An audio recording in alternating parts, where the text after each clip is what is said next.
Os homens do fraco não deixam nada por cobrar. Olá, sejam todos muito bem-vindos aos Homens do Frac. Esta semana vamos olhar para a lei da partilha de conteúdos íntimos sem consentimento e ver nudes. Vamos visitar a casa de 6 andares de Montenegro e analisar a sua decoração.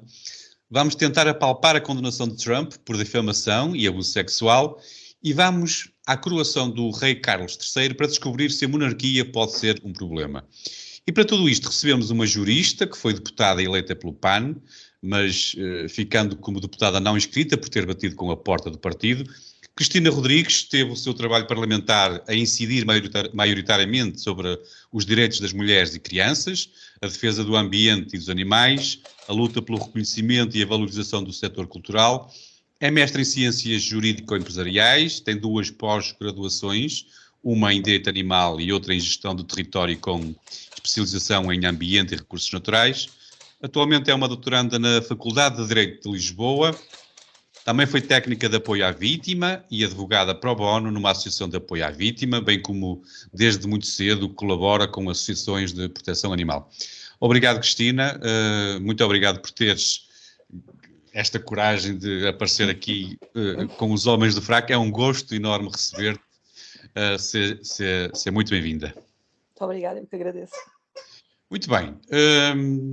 Nós vamos começar então com as nossas cobranças. O primeiro tema habitualmente é nacional e como também é habitual quando temos um convidado, é o convidado que o traz.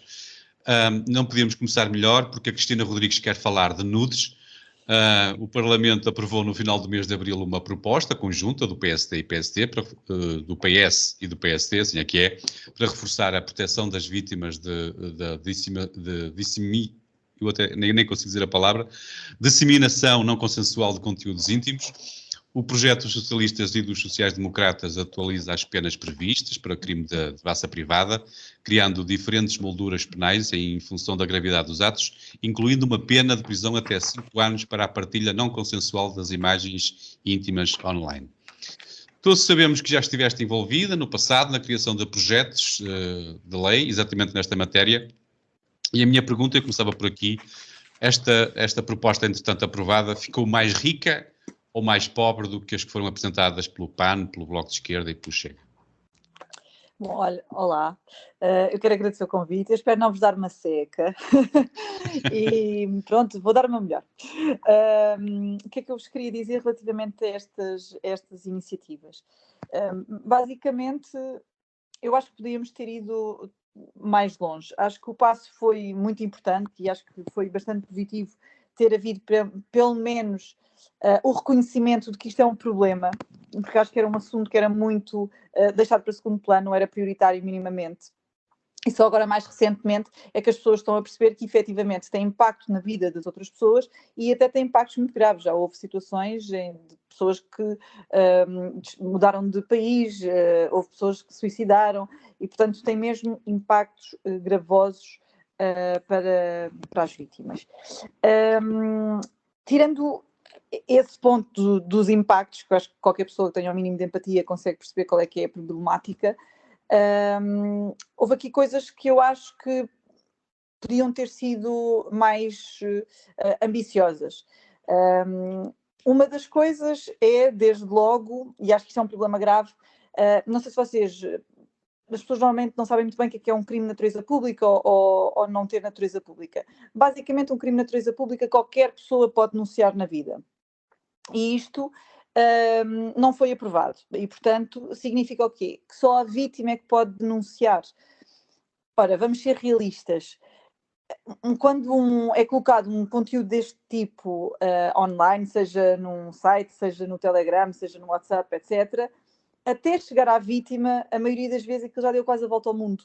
E, portanto, o ideal e aquilo que a petição, que acabou por dar origem depois às iniciativas, falava e pretendia, era exatamente que qualquer pessoa pudesse quebrar a corrente. Aliás, há uma associação exatamente com este nome por causa disso, que é apelar às pessoas que quebrem a corrente, não continuem a partilhar. E há montes de vídeos em que se vê perfeitamente que as pessoas não faziam a mínima ideia que estavam a ser filmadas.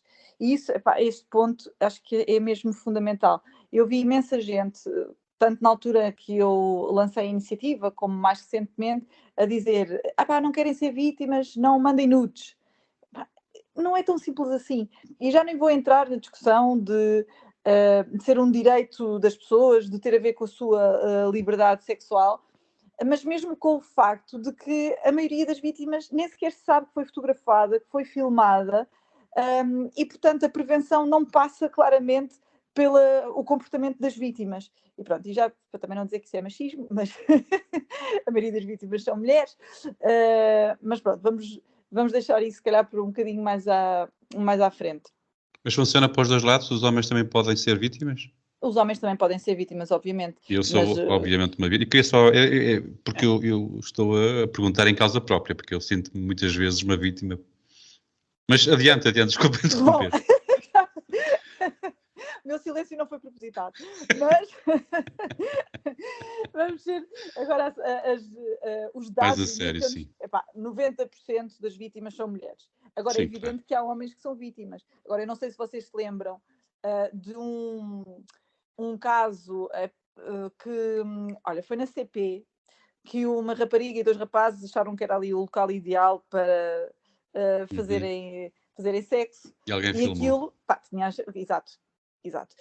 Ninguém falava dos 2 rapazes, toda a gente só falava da rapariga, e foi atrás da identificação da rapariga que as pessoas foram, e depois andaram a espalhá-la por todas as redes sociais. Dos homens ninguém falou. Acho que tem um bocado a ver com a cena de o pessoal achar que da parte dos homens determinados comportamentos são aceitáveis e da parte das mulheres não.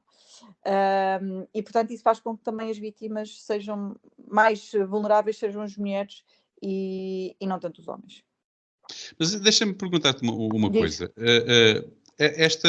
E a mim aqui chamou-me mais atenção o facto de terem acontecido 3 propostas antes, do PAN, do Chega e do Bloco de Esquerda. Sim. E essas foram recusadas e depois juntaram-se os 2 maninhos e votaram uma proposta deles, digamos assim, juntaram-se os 2, deram as mãos e foram muito felizes e as deles foram aprovadas.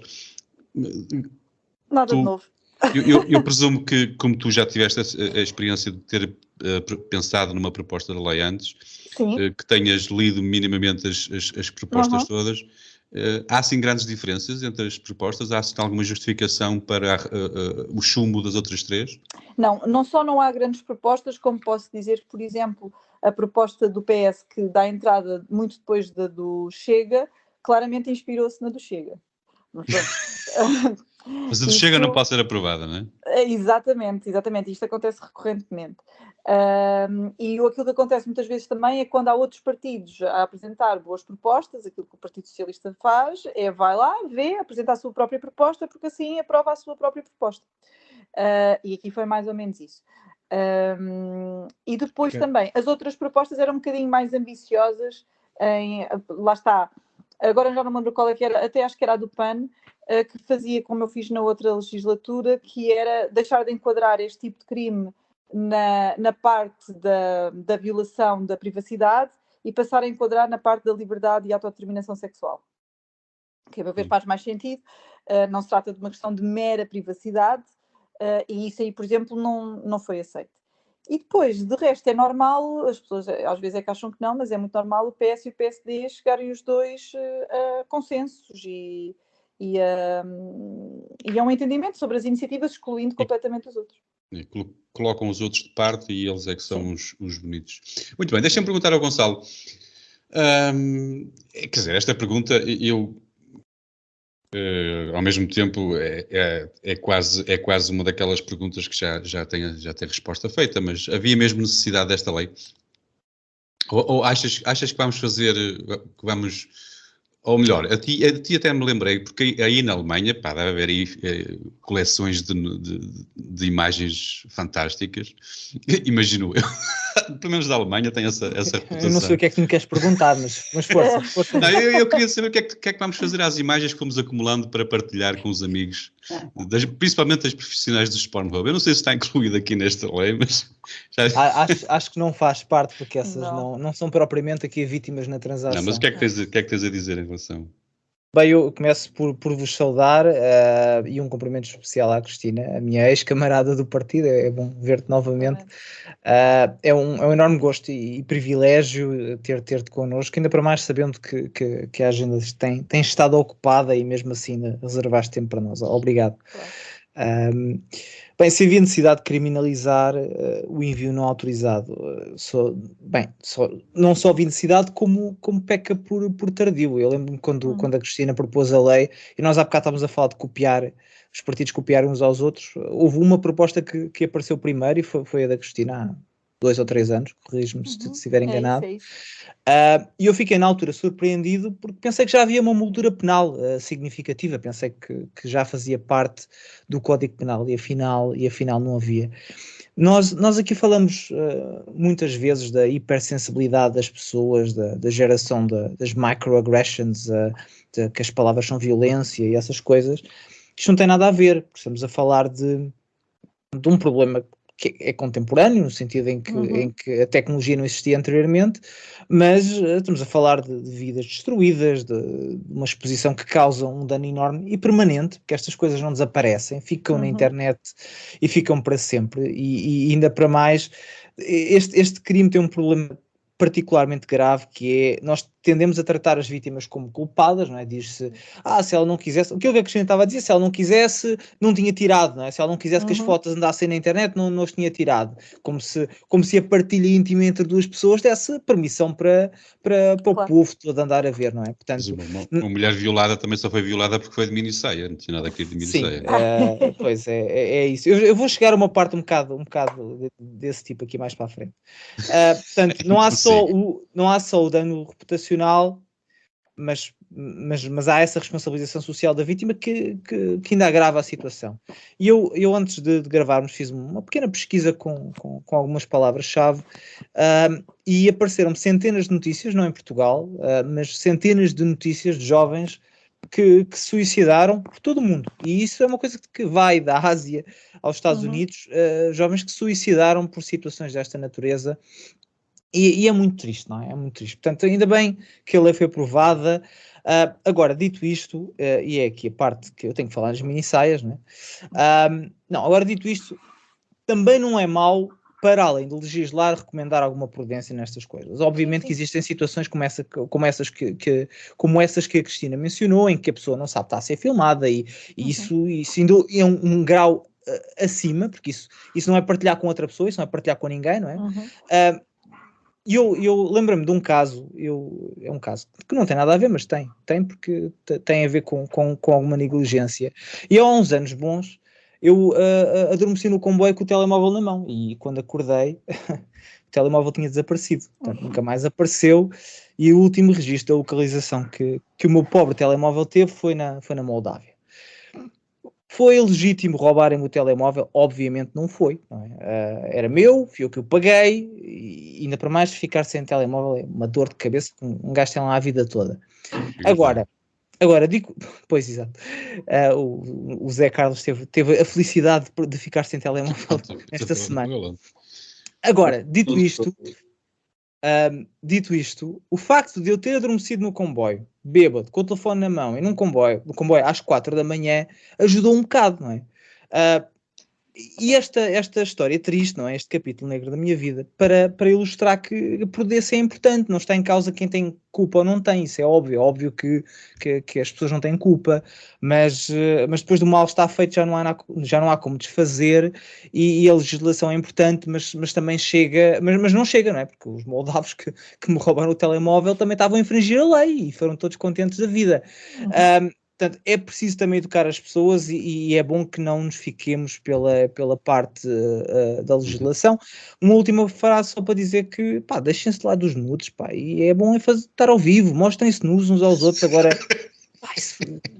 não faz sentido. Gosto é perigoso. Disso. Sim, estou farto de dizer isso à minha mulher, ela que não se acredita. Ora bem, Diogo, eu aqui, olha, por falar em pessoas à distância, para estás a ver, há momentos em que é preciso. As pessoas que estão em namoro à distância correm sempre o risco de serem condenadas no futuro por partilharem vídeos e imagens íntimas no presente. Isto eu estou a dizer isto uma afirmação, mas isto era uma pergunta, não é? Corremos sempre este risco, não é? E não que eu conheça alguém que namora à distância, tipo uma pessoa que esteja no Porto e outra que esteja na Holanda, mas... Não, nada disso. Eu pessoalmente também não conheço nenhum caso.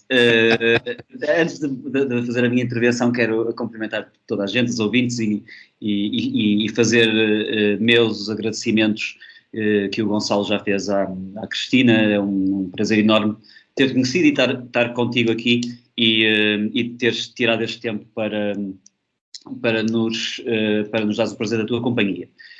Sim, Zé Carlos, estou realmente numa relação à distância. Neste contexto, os meios digitais têm sido uma bênção.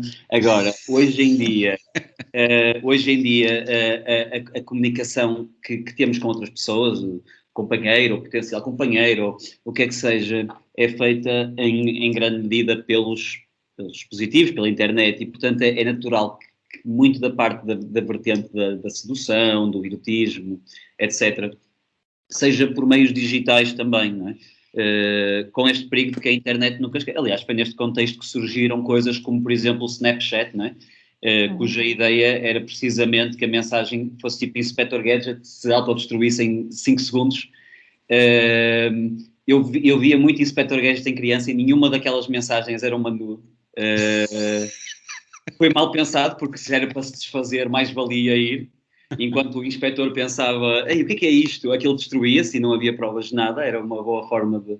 Mas eu, quando comecei a ouvir falar destes sites de pornografia de vingança, não é assim que se chama, ouvi falar, porque li em alguma revista cultural. Foi um amigo. Tens um amigo que te contou, não é?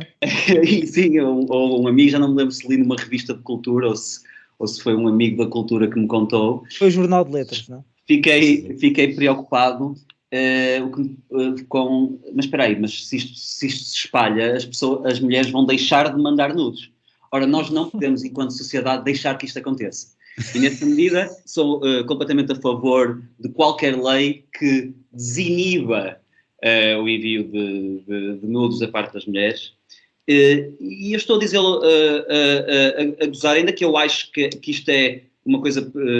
O envio de nudes a um parceiro, a um companheiro, é uma coisa perfeitamente saudável, divertida, e quem diz,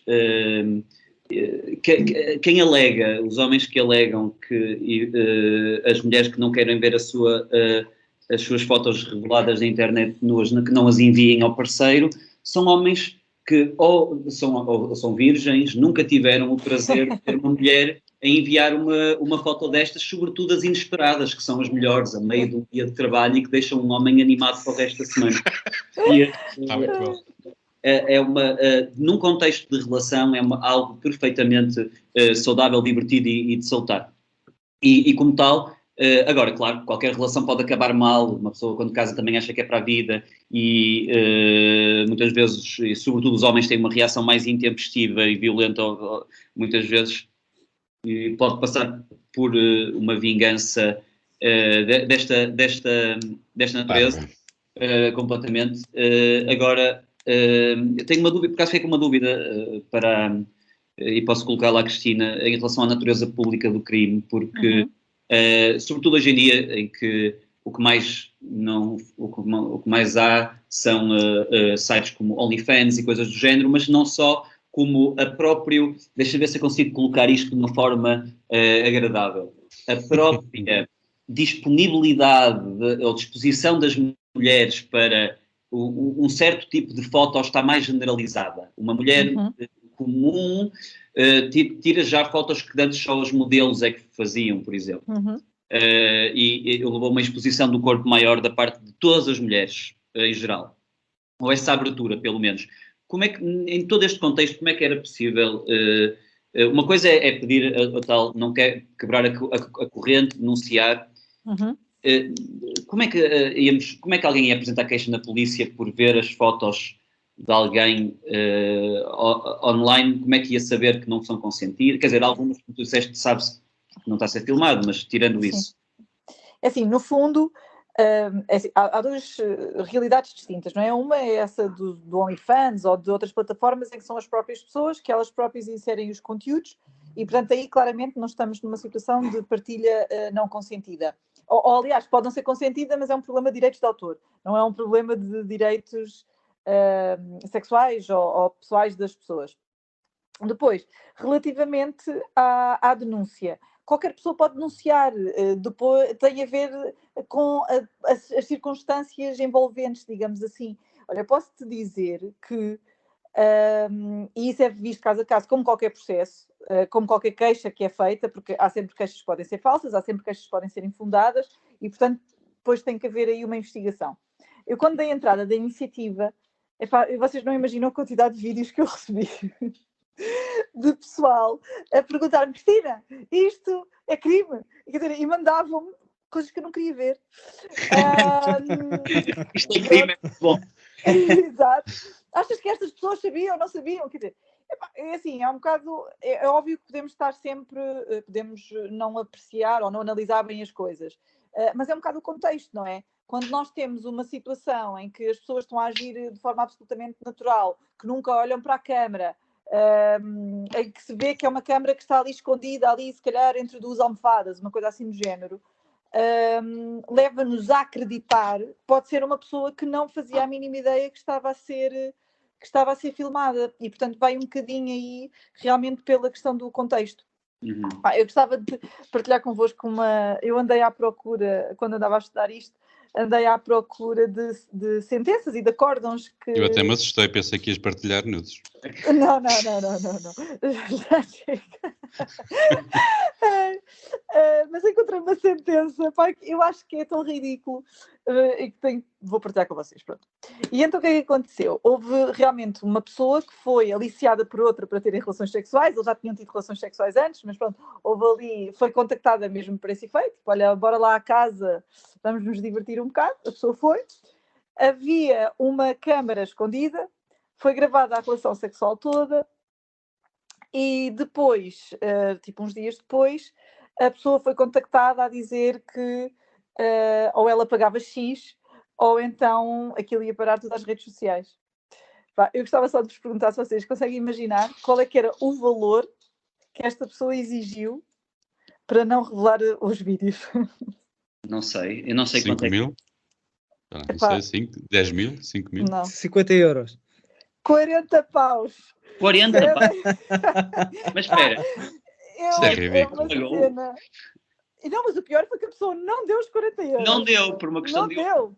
E foi parar ao Facebook tudo. Pronto. E as pessoas foram condenadas, efetivamente. É óbvio, mas isso nem precisava destas novas, destes Não. novos projetos, pois não tem nada a ver. Não, o problema é que antes o que havia era uma pena de que podia ir até 1 ano.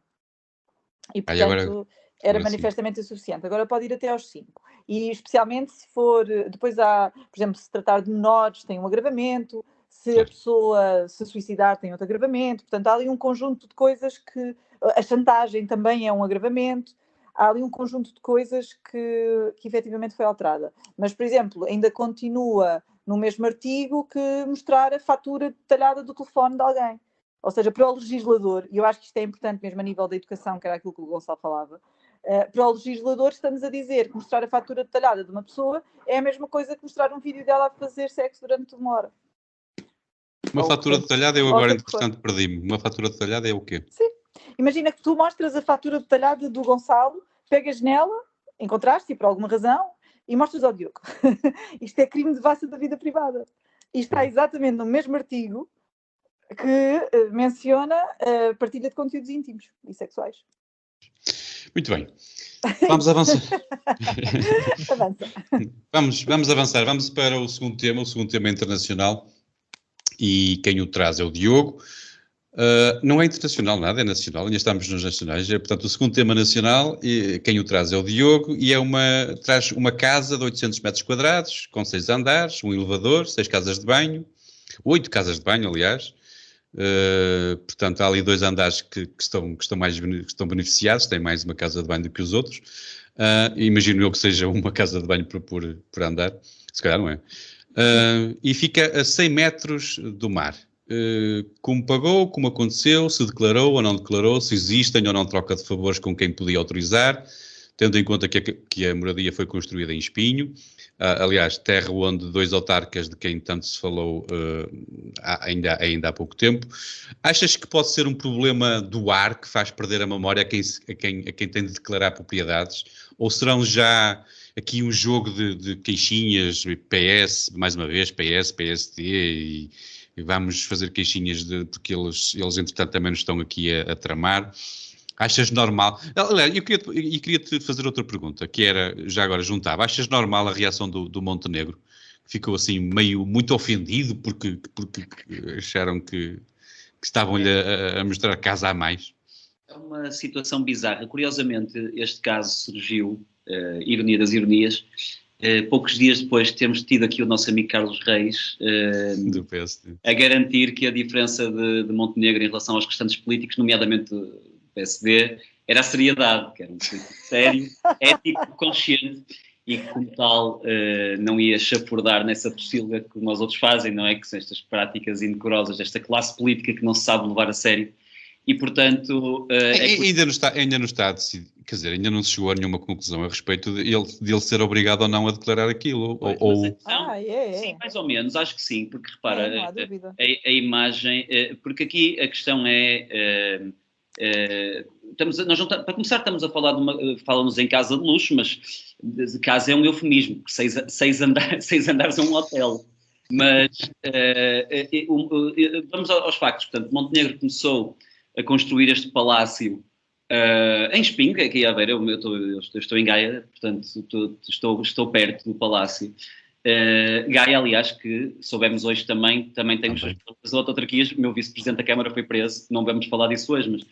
portanto, ele começou a construir em 2016, ele era o presidente do grupo parlamentar do PSD na altura, começou a construir um palácio em Espinho, e desde então não há qualquer tipo de declaração de rendimento que o ateste, e ele continua sem dizer quanto é que custou a casa, sem dizer, sobretudo, de onde é que veio o dinheiro. Zangadíssimo. Família, mas há aqui uma questão importante em relação ao que tu disseste, que é a lei obriga os políticos a darem conta nas declarações de rendimentos, a darem conta de alterações patrimoniais que sejam superiores, creio que a 50 vezes o salário mínimo nacional. O que um palacete de 6 andares dificilmente não será. E ele não... Mas Diogo, desculpa interromper-te, só para te colocar uma questão, mas ele era político há 2 ou 3 anos atrás? Ele era, há 2 ou 3 anos era político, ele era político quando começou a construir a casa, era líder da bancada parlamentar. Certo, mas entretanto deixou a política, continua a ser obrigado a apresentar as declarações de rendimento após sair da política? Pois, é essa a dúvida. Eu posso esclarecer, se quiserem. Por favor, Cristina. Basicamente, desculpa Diogo interromper-te, o pessoal, pronto, os deputados, quando não posso, têm que preencher a declaração. Depois existe essa circunstância, se realmente houver um aumento significativo, têm que preencher nova declaração. Quando terminam o mandato, têm que preencher novamente a declaração. E passados 3 anos, têm que preenchê-la novamente. Ok. Portanto, ele claramente tinha que fazer esta comunicação ao Tribunal Constitucional. E teve várias oportunidades para fazer. E sobretudo porque, até pela questão da avaliação política, se ele quer passar a imagem de político sério, e é claramente a estratégia abandonar um estilo de liderança de Rui Rio, que foi de submissão aos interesses do PS e de assumir novamente uma postura de PSD responsável, porque tentar responder aos desejos dos eleitores sequiosos de Passos Coelho, que querem um PSD responsável, e nesse sentido urge perguntar sobretudo aqui porque é que ele não o fez, não é? Porque é que ele não declarou o palácio, se não tem nada de mal, como ele diz que não tem, porque é que isso não foi feito, onde é que ele foi buscar o dinheiro para construir também a empreitada, e ele diz que são poupanças familiares, enfim, e por fim... para que é que ele quer 8 quartos de banho? Acho que é a pergunta que se impõe ali. Se isto bem, Zé Carlos, que são 6 andares, 8 quartos de banho, eu quero imaginar que um andar são só quartos de banho. Há um andar de... É tipo ginásio. Também, não é? E por sadismo, ele pôs no último, o Montenegro instalou esse andar dos quartos de banho no último andar. Muito bem. Mais alguma coisa para acrescentar, Diogo? Senão eu passava já... Não, acho que para mim a parte mais importante que é lá saber se ele tem um palácio ou não tem um palácio. A questão mais importante tem a ver precisamente com esta hipocrisia, com esta ironia que eu queria destacar. A mim eu fiquei surpreendido e no seguimento daquilo que estavas a dizer, se ele quer dar essa ideia realmente de uma pessoa, de um estadista, eu acho horrível é quando os políticos ficam ofendidos. Ele teve um destemperamento tão grande por terem confrontado com esta notícia. Eu fiquei negativamente surpreendido, confesso. Porque não deveria ter reagido daquela forma. Dizia, olha, arranjava uma desculpa, não sei, cometi um erro, fiz qualquer coisa e seguia, olha, já descobriram agora, paciência. Pois, a indignação é que... A indignação é que me parece que fica mal. Mas, Cristina, mas temos que ter cuidado, porque hoje temos uma política connosco. E exatamente por termos uma jurista e uma política, tenho duas perguntas para ti. Primeiro, se achas normal ser o PSD, portanto o partido, a responder por um assunto privado, particular do Montenegro, e depois a pergunta mais pertinente para mim, e que eu tenho mais interesse em descobrir, é se tens alguma casa em Espinho e se não te lembras. Bom, é assim, eu acho que o ser o PSD a responder foi tipo do género para mostrar que o partido estava com o seu líder, não é? E portanto, para dar aquela ideia de total confiança e, portanto, vieram em defesa do seu presidente. Relativamente à casa em Espinho, não tenho, moro no Seixal, não tenho vista para o mar, mas tenho pena. E realmente aqui, eu acho que este caso ele é engraçado. Eu para já acho que foi o pessoal do próprio PSD que soube isto e que meteu isto nas notícias. Não acho que tenha sido outros partidos. Mas pronto, isto são coisas que sou eu a imaginar e a mandar cá para fora. Não tenho assim, nenhuma informação privilegiada quanto a isso. Acho que é difícil uma pessoa esquecer-se de mencionar um prédio. Isto é verdadeiramente um prédio. Eu não sei porque é que alguém precisa de 6 andares, pronto, e ter um elevador em casa. Acho que isto é sinal que a casa é demasiado grande, mas ele é que sabe. Para além da questão dele não ter supostamente declarado isto junto do Tribunal Constitucional, eu irrita-me particularmente, não sei se vocês viram as notícias depois, que ele também não paga IMI. Ou seja, ele tem um prédio de 6 andares e arranjou ali qualquer coisa que aparentemente naquela altura em Espinho houve uma proposta para 1 ano ou 2 anos, ou o que era, uma coisa qualquer que eles estavam a fazer, os imóveis que fossem licenciados nessa altura não terem que pagar IMI. E portanto o PSD vota contra todas as iniciativas que seja abolir o IMI na Assembleia da República, mas o seu líder anda a usufruir desta isenção, e eu acho que isto é particularmente interessante e também particularmente irritante. Muito Pronto, basicamente é isso. Muito bem, e é só. E já não é pouco. Eu queria a desculpa eu continuo a bater na mesma tecla, porque a mim me chateou particularmente esta indignação toda, mas e depois a desculpa tem sido sempre, isto foi o... Porque tu há pouco estavas aí a dizer, desconfias que tenha sido mesmo, porque eles disseram que não é? Ele disse que não, isso disse que tu desconfias que sejam pessoas do PSD. Sim. E eles disseram que não, que foi no momento, este momento é muito suspeito, levantando a suspeita que terão sido pessoas do PS. Sim, vamos ser realistas, metade do PSD não quer o Luís Montenegro. O Luís Montenegro não... Há uma dissociação entre a direção do Luís Montenegro, que está fora do Parlamento, e o Parlamento.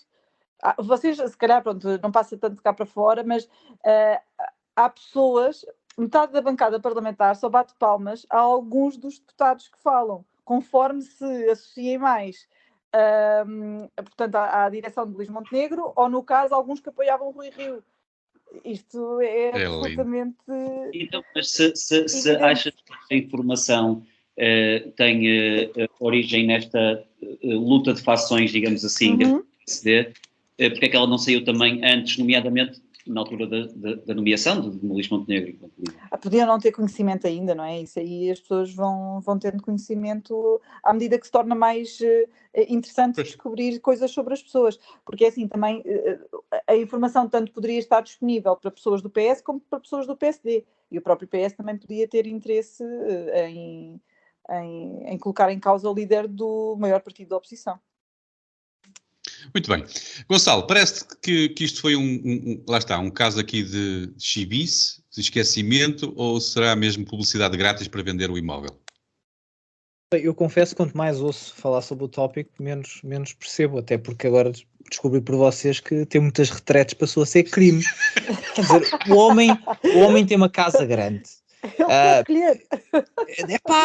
Até eu, ouvi, se pudesse, tinha uma retrete para cada gato, quer dizer, uma casa de banho para cada gato, e uma para mim, um para a miúda, e para não andarmos aqui a atropelar-nos. Deixa o homem ter retretes à vontade. Não, eu acho que o que tem acontecido até agora é um bocado de campanha. Ele se calhar também se meteu a jeito, alguma ingenuidade, mas é uma campanha. É uma campanha porque funciona bem. Uma campanha que funciona bem porque nós adoramos esta ideia de que os políticos têm que andar todos de mão estendida. O homem tem uma carreira profissional de sucesso, pelo que parece, pelo menos até o momento ninguém conseguiu provar que o dinheiro que ele tem é legítimo, não é? Ou se calhar tem uma família que o tem ajudado, sorte dele, não posso ter mais do que inveja. Agora, o facto de ele ter uma casa de 6 andares até podia ter uma Trump Tower, como o Trump tem, quer dizer, qual é a diferença e qual é o impacto que isso teria na nossa vida, não é? Agora, o que me preocupa, e preocupa-me seriamente, são os políticos que vão pobres para o Parlamento e saem para a vida civil cheios de dinheiro. E esses preocupam-me mais. Agora, o Montenegro, que é advogado, pelo que estive a ver, é até administrador de 2 conselhos gerais de 2 empresas grandes. Tem um gajo que tem estado bem na vida, não é? Tem uma casa de 6 andares em Espinho, quer dizer, não é Vila Moura, estamos a falar de Espinho. Eu não sou do Porto, mas quer dizer, não estamos a falar. Abaixo. Com todo o respeito por Espinho, mas quer dizer, o homem tem uma casa de 6 andares em Espinho, parece que estão a falar do Mónaco, não é? Quer dizer, tenham lá calma. Portanto, tenho tido alguma dificuldade em perceber. Pelo que tenho lido, ele comprou a casa e fez obras depois, e não tem a obrigação, ou pelo menos pelo que tenho lido, não tem a obrigação de declarar a obra, ou pelo menos a concretização da obra até que esteja finalizada. Parece-me um bocado obscuro. E ele declarou a compra da casa, não declarou, foi a compra do acréscimo. Mais uma vez, não me parece que estejamos a falar do caso da mãe que recebia dinheiro do Santos Silva, que tinha um cofre. Estamos a falar de uma coisa diferente, mas ele pode ser posto a jeito, se calhar até por ter colhido alguns benefícios fiscais na altura, que tem direito, mas podia ter até dito, olha, não, eu até faço questão de pagar porque estou aí para esta posição, e como a Cristina mencionou, o PSD não tem sido amigo de remover o IMI da conta das pessoas. Portanto, ele podia ter sido mais inteligente nisto, e também podia ter reagido de outra maneira, embora entenda que alguém que... se alguém me chamar gatuno, eu se calhar vou ficar um bocado chateado, não é? Mas ele devia ter um bocado mais... A apologia que tu fizeste aqui do Montenegro foi bem mais diplomática do que ele fez dele próprio. Enquanto de carreira deveria ter mais cuidado com isso. E uma última coisa que eu queria dizer, Zé Carlos, é... Eu não sei, às vezes tenho um bocado esta ideia, eu sou aqui um bocado crítico da cultura portuguesa, mas é amor. Eu não sei se é influência católica ou se é um bocado esta inveja primária, mas nós portugueses temos esta ideia que existe uma espécie de nobreza em virtude em ser-se pobre, não é? Que não, uma pessoa nobre e com virtude tem que ser pobre, não é? Eu sou e fui pobre a vida toda, e não deve haver muita gente menos qualificada para governar o país que eu. Portanto, esqueçam isso. Para mim é importante a qualidade das pessoas, as ideias. Perdemos às vezes nestas discussões estéreis que nos afastam do debate essencial, que são quais são as ideias do Luís Montenegro. Ainda não ouvi muitas, e eu acho que isto é mais preocupante até. Quais é que são os planos para o país? Ainda não sei. Se eu tivesse que votar, sinceramente não sei em quem é que ia votar. Não faço a mais pequena ideia em quem é que ia meter uma cruz, e isso é mais preocupante até do que estas questões. Agora, se o homem tem um prédio, sorte dele, quem me dera a mim ter 2 ou 3 ou 20 casas. Mas eu fiquei com a ideia de que tu tens a ideia de que esta notícia para uma pessoa do PS era menos grave, entre aspas? Na comunicação social ou nesta ideia, passagem da notícia? Não, é óbvio que o Montenegro não colhe grandes amizades em lado nenhum, seja no PSD, como mencionou a Cristina, e eu também acho que aquilo terá sido plantado por lá, seja no PS, e ele também tem um bocado a habilidade política de um garfo para comer sopa. Isso tem que ser dito, é verdade.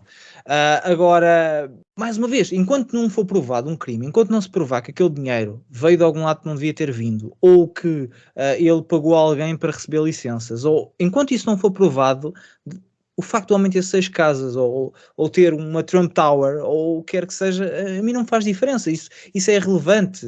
Os políticos não têm que ser pobres, não têm que ser ricos, têm que ser bons. Isso não interessa quanto dinheiro têm na conta. Muito bem. Vamos avançar então. Eu vou lembrar que vamos passar para os temas internacionais, e entre os temas nacionais e os temas internacionais vamos fazer aqui uma pequena pausa. São apenas 10 segundos e nós voltamos já de seguida.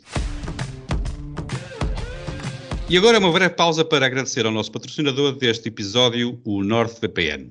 Sabias que ao usar o NordVPN podes manter a tua navegação segura e ainda ajudar os homens do fraco? É verdade. Com o NordVPN podes navegar na internet com tranquilidade, sabendo que os teus dados pessoais estão protegidos por uma criptografia de última geração, e o melhor de tudo, ao escolher o NordVPN também estás a ajudar o nosso podcast. Não percas tempo, protege a tua privacidade online e ajuda os homens do fraco ao mesmo tempo. Visita www.homensdofraco.com e clica no link no topo da página. Muito bem, voltamos então à segunda parte dos Homens de Fraco, e a segunda parte traz os dois temas internacionais. O terceiro tema é trazido pela Cristina, e vamos-nos virar para fora do país.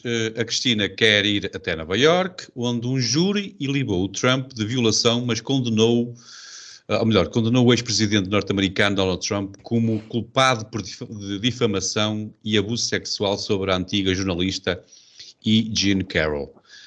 Isto num caso que remonta aos anos 90.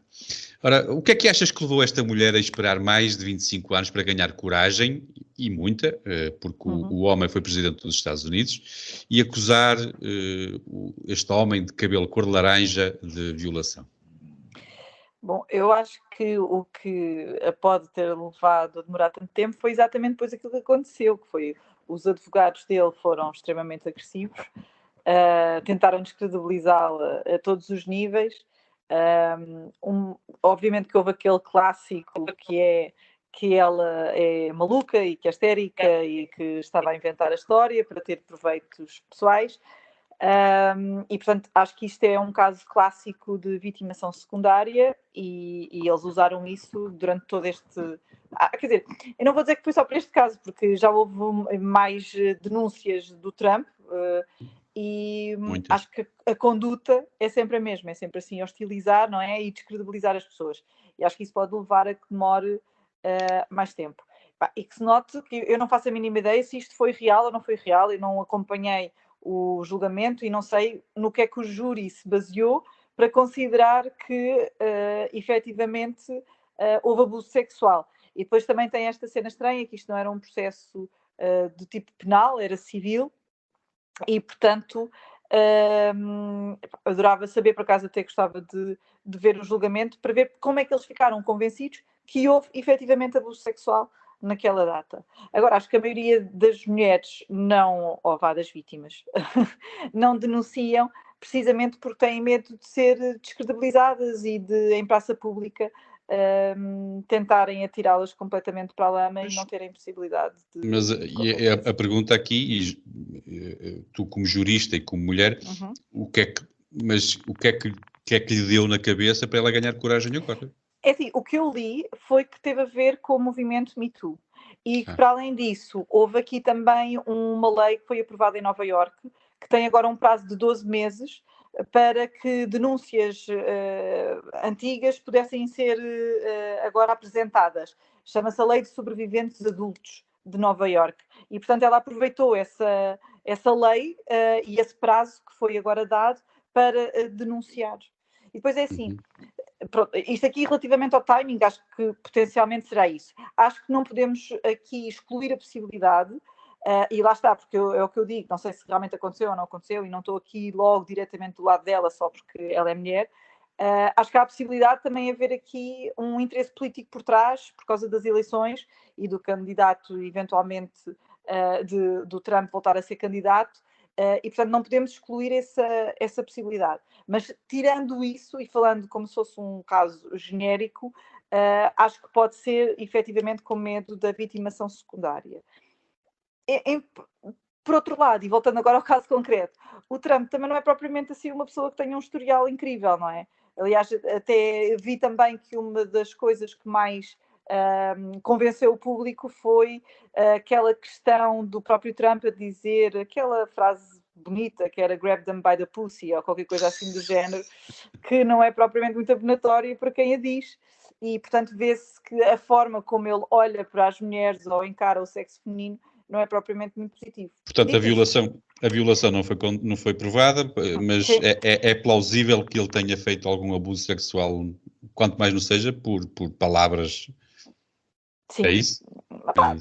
É possível. É assim, é o que eu digo. Acho que há muitas coisas que não jogam propriamente a favor dele. Mas isto também não significa que ele possa ser condenado por isso, não é? Acho que pode haver interesses políticos por trás. O que também não quer dizer que o interesse político signifique que a história dela não é verdadeira. Mas pode significar que está neste momento a ser falada ou discutida porque é um momento que é oportuno. No fundo, há várias condicionantes. Desculpem, a minha cadela decidiu de estar a correr, não sei porquê. Há várias condicionantes, há várias formas de ver isto. Acho que é interessante o facto do sistema dos Estados Unidos ser tão diferente do nosso. Por exemplo, cá seria praticamente impossível acontecer, passado todo este tempo, algum tipo de condenação. Processos cíveis com indenizações normalmente são coisas irrisórias. E principalmente porque esta condenação, e isso é que é a peculiaridade da coisa, ou seja, ele não é condenado criminalmente, mas é condenado civilmente pela prática do abuso sexual.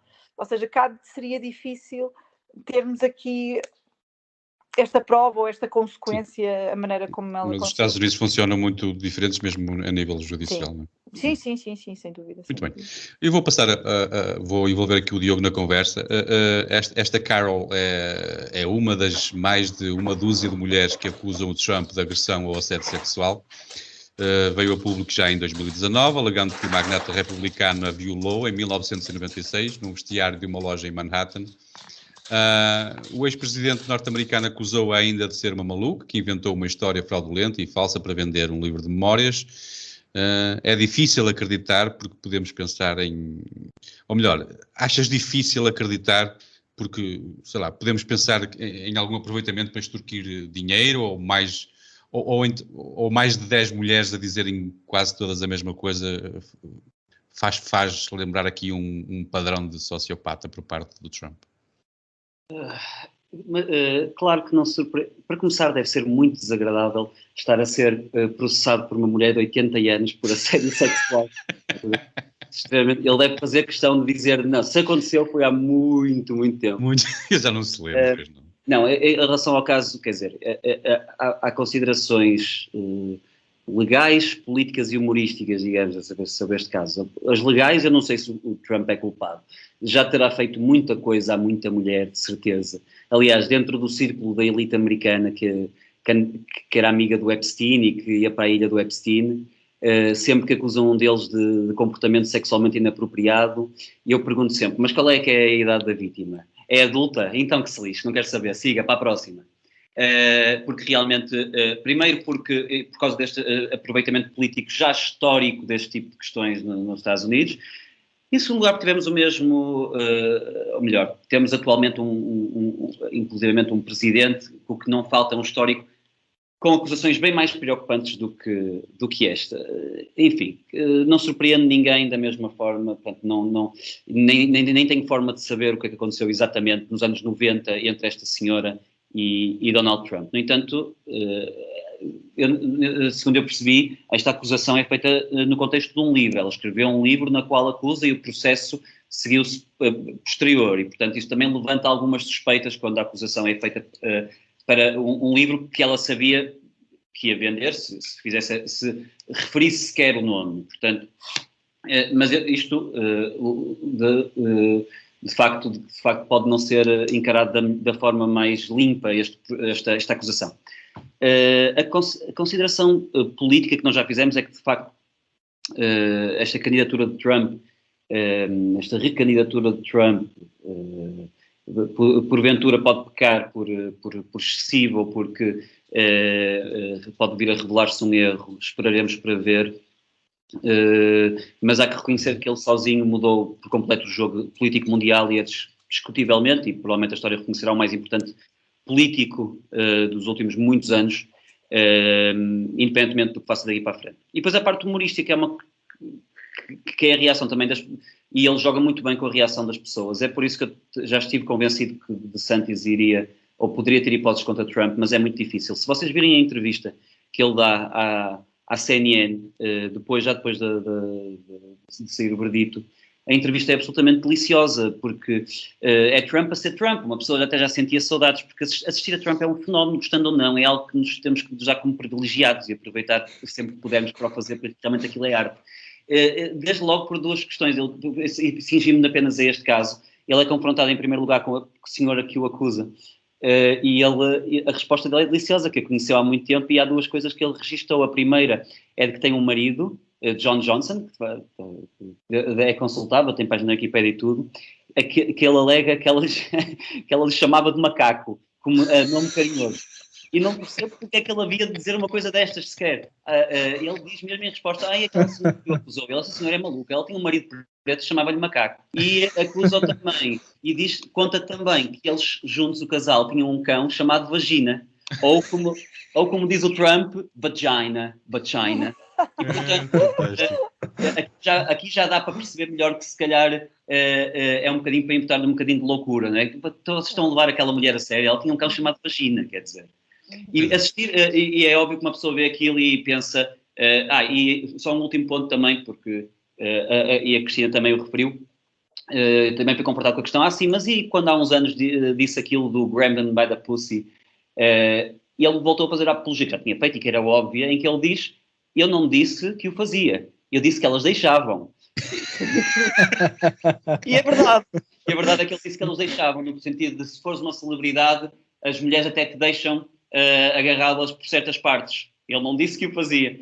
Ele diz aquilo de uma forma tão desassombrada e tão desavergonhada, que é muito difícil imaginar outra coisa que não seja o Trump varrer as primárias, e que este tipo... Ele na anterior candidatura já tinha dito que podia matar uma pessoa na Fifth Avenue e nada lhe acontecia. Nesta ele pode violar uma mulher na Fifth Avenue e nada lhe acontece. Muito bem. Gonçalo, esta Carol pediu uma indemnização monetária não especificada e uma retratação das declarações de Trump, que alega serem difamatórias. E eu a ti queria te perguntar em que medida é que há contradição aqui, na tua opinião? No facto de ele ter sido ilibado de violação e ao mesmo tempo ser condenado por dizer que ela mentiu.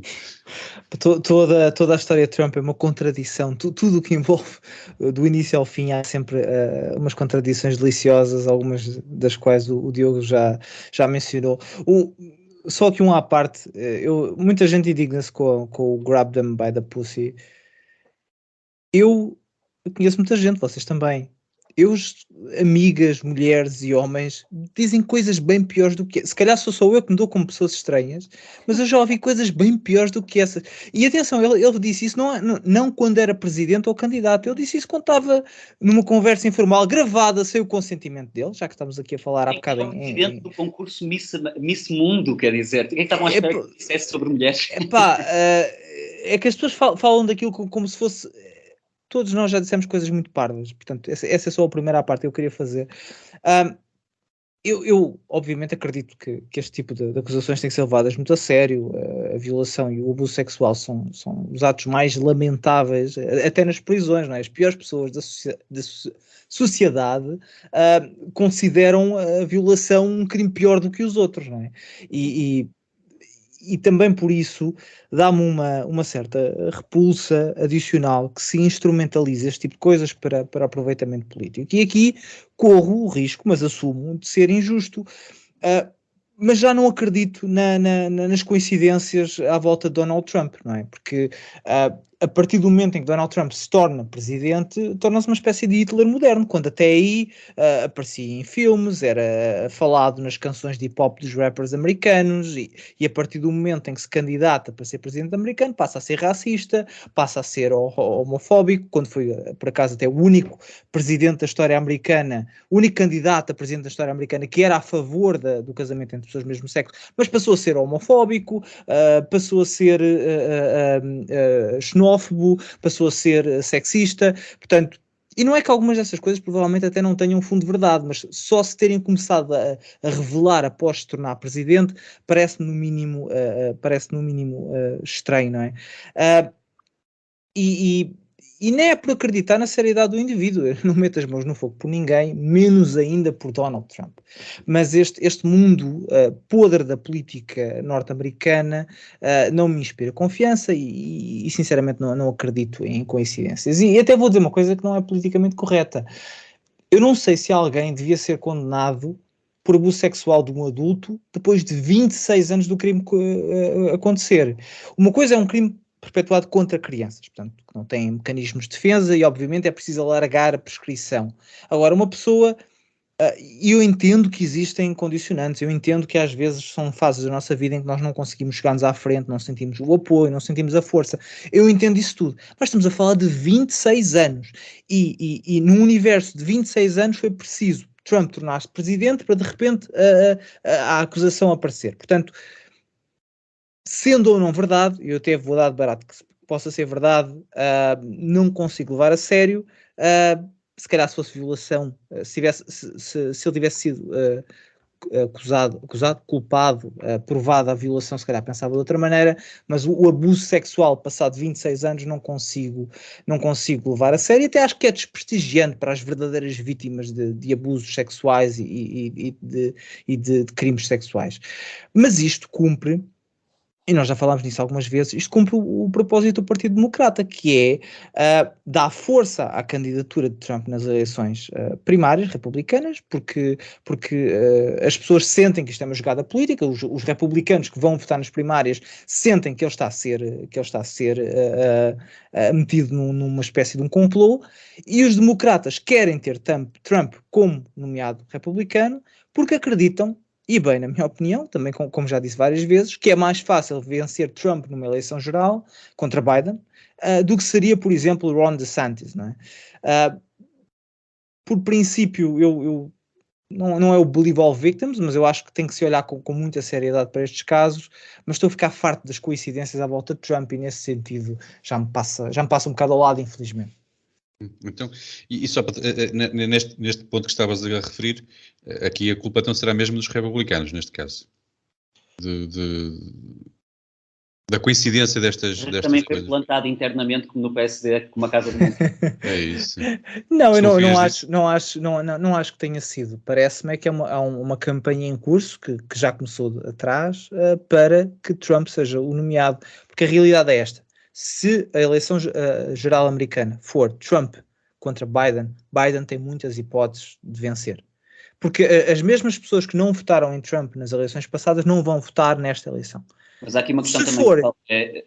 Podes acabar, mas eu acho que o Biden ganhou pelo número de votos. Eu recordo que ele foi oficialmente o presidente mais votado, ou seja, não foi só por defeito. Não é? Sim. Se calhar é válido que muita gente que votou Biden também já não vai fazer. Votando Trump, não. Mas não vai votar Trump, porque as pessoas que não votaram em Trump no passado, exatamente pelas razões que nós já falámos, pelo sexismo, não vão votar agora, não é depois dele ser acusado de abuso sexual que vão votar nele.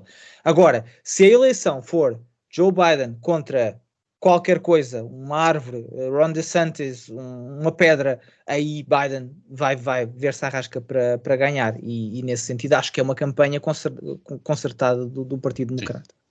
Muito bem.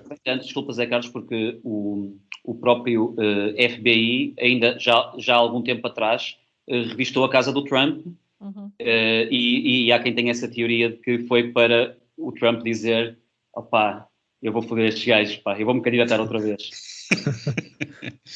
Muito bem, vamos avançar nos temas internacionais para o quarto tema, e vou continuar contigo, Gonçalo, és tu que o trazes. Ora, começámos bem, acabámos melhor. Vamos falar de reis e princesas, tendo como memória o que vivemos há dias, com a coroação do Carlos III. Foi tudo muito lindo, muito bonito, muito atual, mas com algumas intrigas, aliás, como é a tradição. A monarquia pode vir a ser um problema para a Inglaterra ou a monarquia tem um problema com a Inglaterra? Gonçalo? Uma coisa engraçada é que quando nós éramos pequenos e víamos aquelas histórias de príncipes e princesas e reis e rainhas, ninguém pensava no Carlos, não é? No Carlos III. Ninguém olhava, tu quando fores grande vais ser um rei, tu és bonito como um príncipe, e depois aparece aquele... Os ingleses têm que se ornamentar, por isso é que a monarquia tem que se ornamentar toda, porque como fizeram tudo filhos primos uns com os outros durante séculos. Mas vai lá ver os quadros dos reis portugueses, não é? Aquilo também parece todos filhos de primos com primos e não sei. Mas isso pode ser o autor a pintar. Lembra daquela senhora que pintou Jesus Cristo em Espanha, pá. Pois essa foi ao contrário. Essa pintou o feio. Pintou ele com príncipe. Mas ainda bem que me perguntas isso, Zé Carlos, porque como especialista no assunto, devo dizer que gostei muito das roupas, achei que o rei estava muito bem arranjado, a cerimónia foi top, muito bonito. Não, a coroação interessa-me tanto como o campeonato do mundo de macramé. Não sei se existe campeonato do mundo de macramé. Tinha a ideia de que tinhas ido a Londres ver a passagem dos reis. Eu não ganho para isso, Ainda pensei em abrir um OnlyFans ou qualquer coisa para me financiar a minha ida a Londres, mas não, também ninguém ia pagar. Podia fazer ao contrário, as pessoas ou pagas ou eu mando-te umas fotos. Não, eu não tenho. Não tenho essas capacidades. Mas desculpa, interrompi o raciocínio. Eu não sou fã da monarquia inglesa, nem da monarquia em geral, nem tenho que ser. E essa é mais o meu ponto. O meu ponto é que os países não têm que ser todos iguais e não têm que se reger todos da mesma maneira. No fundo, nós vivemos numa época um bocado estranha em que os globalistas nos querem fazer acreditar que só existe uma forma de viver e só existe uma forma de governar a sociedade, mas cada país deve ser independente para escolher o seu caminho, e a maioria tem crescido em número, principalmente nas camadas mais jovens, mas a maioria dos britânicos ainda acredita na monarquia, assim como a maioria acredita no Brexit, e eu não creio que uma monarquia com uma democracia com 200 anos precise das nossas lições, que aliás é uma das coisas que eu me delicio mais a ver, é pessoas que vivem num país com 50 anos de democracia e que elegeram José Sócrates e António Costa a dizerem que os britânicos são todos burros e não sabem o que fazem. Portanto, não vale a pena vaticinar o fim do reino, porque aquilo ainda está para durar. Mas a razão por que eu trouxe este tópico é porque uma parte dos ataques que temos visto contra a monarquia inglesa, não são todos, e mais uma vez, alguns até são legítimos, mas uma parte significativa do ódio contra a monarquia britânica é, na verdade, um ódio contra os nossos valores, europeus, ocidentais, cristãos. São um ataque à nossa identidade, contra a nossa história, e aqui é corporizado por esta instituição, que é britânica, mas é também parte do património histórico inglês. E eu fui aqui buscar 2 exemplos que eu acho que são interessantes. O primeiro é do jornal alemão Spiegel, que tinha num editorial um texto que começava assim, e eu vou ler. As consequências do colonialismo britânico ainda hoje se fazem sentir, mas a rainha nunca reconheceu publicamente que a família real beneficiou diretamente de séculos de escravatura, violência e exploração racial. O artigo depois fala no facto da rainha nunca ter dito nada sobre o assunto, mesmo durante os protestos do Black Lives Matter, que eu acho que é fantástico. A rainha devia ter, talvez ter-se ajoelhado perante a estátua de George Floyd ou assim. E depois, esse mesmo artigo critica a família real pelo racismo contra Meghan Markle, que é outra coisa divertidíssima. E o segundo exemplo é uma atriz inglesa que esteve no Witcher e esteve na série Queen Charlotte, chamada Anjoa Andon. E ela disse na altura que a coroação, ela estava a fazer o comentário da coroação, e ela dizia que a varanda onde aparecia a família real era terribly white, portanto, terrivelmente branca. porque é suposto as famílias serem como os anúncios da Benetton ou como os filmes da Netflix, não é? Famílias sem diversidade racial, isto nunca se viu, não é? Todas as famílias parecem um arco-íris. E nesses dois exemplos, que são significativos porque representam uma parte das críticas que é feita à família real, não há qualquer menção à forma do governo, às opções políticas da monarquia, o que seria legítimo, não é? Seria legítimo dizer, eu não gosto da monarquia e estas são as razões. Não, as críticas são à falta de diversidade ou ao facto da rainha não se ter penitenciado por ações que aconteceram há 200 anos. A crítica, no fundo, é pela família real existir e por carregar a história dos britânicos e por ser um dos maiores símbolos da história europeia, e é por isso que eles odeiam. Essas pessoas, e no fundo é isso que a minha crítica se dirige, não gostam de si próprios, não gostam do país em que vivem, não gostam da nossa cultura, e é por isso que se tem visto tanto ódio à coroa britânica. E um facto curioso é que até eu, que sempre fui um bocado anti-monarquia, tenho simpatia precisamente por causa deles. Portanto, é continuarem, pode ser que consigam inverter aqui o tabuleiro e que até os anti-monárquicos como eu se tornem monárquicos, quem sabe. Mas estás a falar dos próprios britânicos ou estás a falar dos alemães e portugueses?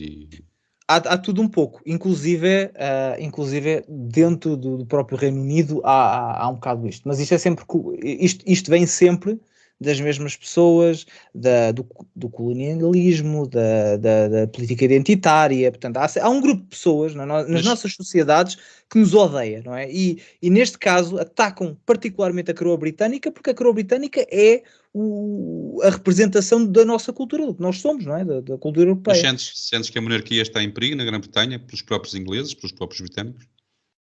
Não te parece? Não creio. Há nas gerações mais novas e há até alguns polls que revelam que as gerações mais jovens têm pouca afinidade com a coroa, mas aquilo dura há muitos anos e não creio que seja um problema temporal ou o facto da nossa sociedade estar um bocado ao contrário que vá alterar isso. Pelo menos não vejo que seja um problema. Muito bem. E tu, Diogo, que problemas identificas das monarquias modernas? Ou não vês problemas nenhuns e até encontras vantagens nas monarquias? Modernas ou qualquer outra. Eu sou congenitamente alérgico a elites, acho que já foi notório aqui inclusivamente, e que humanos que se sentem mais importantes que outros, castas sociais, que são visíveis a um nível ou outro, com mais ou menos magnitude, é visível em todas as sociedades, e nesse sentido uma organização política de um país, de um Estado que passa por uma transferência de poder hereditário é algo com o qual nunca vou conseguir fazer as pazes. Eu também não sou primário e sei que há muitas mais monarquias para além da inglesa na Europa, e que o próprio liberalismo, do qual eu, enfim, ainda sou adepto, floresceu também em grande medida em monarquias e monarquias constitucionais, em Portugal. Mas é algo inultrapassável para mim, e depois usam sempre o argumento, elegemos o Marcelo, foi melhor, não foi? Mas isso é um ataque à democracia, nem sequer é à monarquia, não é?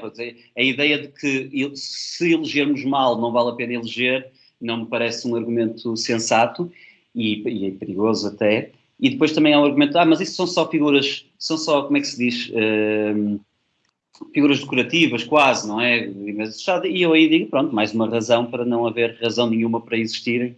E depois há toda esta parte que parece um bocadinho, como o Gonçalo referiu, as histórias de contos de fadas, parece tudo um bocado medieval nisto tudo, não é? Um bocado arcaico, um bocado Game of Thrones, quem é a rainha, quem é o rei, Sua Majestade, quer dizer, quem é que chama alguém por Sua Majestade? A ideia de tratar alguém por Sua Majestade é uma coisa que eu nunca pensei fazer em 2023.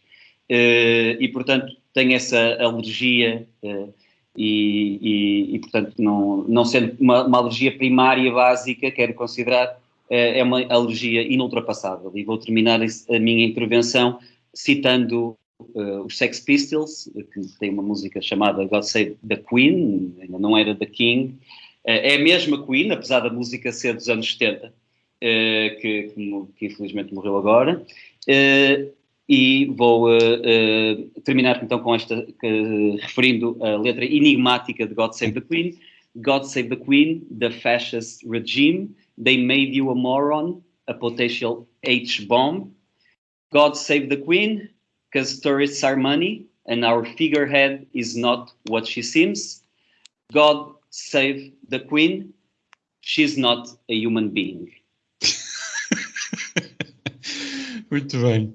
Ora bem, quem abre a porta também a fecha connosco. Fica para ti, Cristina, a última palavra para as monarquias. Gostas mais das fofoquices do príncipe Henry e das amantes do rei, ou preferes casos de espionagem com computadores roubados e trotinetes atiradas contra portas de vidro? Isso é uma excelente questão. O que é que preferes, então? É assim, deixa-me dizer que eu concordo com tudo o que o Diogo disse e tenho exatamente a mesma aversão à monarquia que ele. Acho que é uma coisa absolutamente surreal uma pessoa ser chefe de Estado porque nasceu numa determinada família e pronto, acho que não vejo razão nenhuma, nem as vantagens que lhes são apontadas eu consigo ver efetivamente como vantagens e, portanto, a monarquia acho que é uma coisa do passado, totalmente, teve o seu papel e já devíamos estar todos noutra. Ainda assim, as pessoas é que decidem se quem vive em países onde existe a monarquia se está satisfeito, ótimo, pronto, ok, tudo certo. Quem sou eu? Fora isso, acho que esta questão toda da Meghan e do Harry, etc., tem, de alguma forma, mostrado algumas fragilidades também que existem, porque há muito aquela ideia de se tentar sempre mostrar que nas famílias monárquicas e afins há todo um grau de exigência muito grande e sempre ali uma bitola de perfeição, que obviamente não existe porque eles são humanos como quaisquer outras pessoas, não é? E portanto é evidente que vão haver problemas e que vão haver irmãos que deixam de se falar e sogras que não gostam das noras e por aí adiante. E portanto acho que é só um bocadinho mais daquilo que é a vida do cidadão comum, só que vista por milhões de pessoas. Dito isto, eu acho que a história de espionagem bate estas todas. É assim, esta história parece absolutamente surreal. Eu não sei se nos outros países acontecem coisas deste género, mas é assim, uma pessoa que atira uma bicicleta para uma janela para fugir do ministério, eu acho que isto é brilhante. Isto só nem inventado. Eu era para ter perguntado isto ao Diogo. Tu, então, neste caso, não és muito long live the king, preferes mais long live Marcelo. É assim, pelo menos o Marcelo é eleito por um período de tempo específico, não é? Não temos que levar com o Marcelo para o resto da vida, felizmente. E, portanto, isso é a vantagem. Mas parece. É uma eternidade. Muito bem. Ele gosta de que se note a presença dele. Sim. Não, mas eu acho piada as pessoas dizerem não, eu não gosto da monarquia porque aquilo é muito tempo. E depois temos António Costa há 40 anos na política, não é? Sim, isso é outra forma. Grande parte dos políticos andam ali desde que nasceram, não é? Eles vão mudando de pouso, como se costuma dizer, não é? E pronto, é experiência. Se as eleições forem dentro de um ano, mais ou menos, vamos ter candidata a deputada? Não. Por ter grossa. Por ter graça, assim mesmo. Muito bem, olha, quero-te agradecer muito o facto de ter estado connosco neste episódio. Muito obrigado pela tua presença. Foi um privilégio, obrigado. Ora, chegamos ao fim deste episódio e queria lembrar que estamos nas redes sociais, no Facebook, no Twitter, no Instagram, no YouTube, Rumble e até no TikTok, onde nos podem elogiar e criticar. Connosco há mesmo liberdade de expressão e podem mandar nudes à vontade. Nós não temos problemas com isso. Nada contra. Nem que seja para contar à Cristina sem crime. Podem mandar. Exatamente. Muito bem. Nós voltamos para a semana. Se Itália deixar, para a semana temos o Miguel Granja connosco. Apareçam, vai ser divertido. Até lá, sejam felizes. Boa semana. Beijinhos. Até para a semana.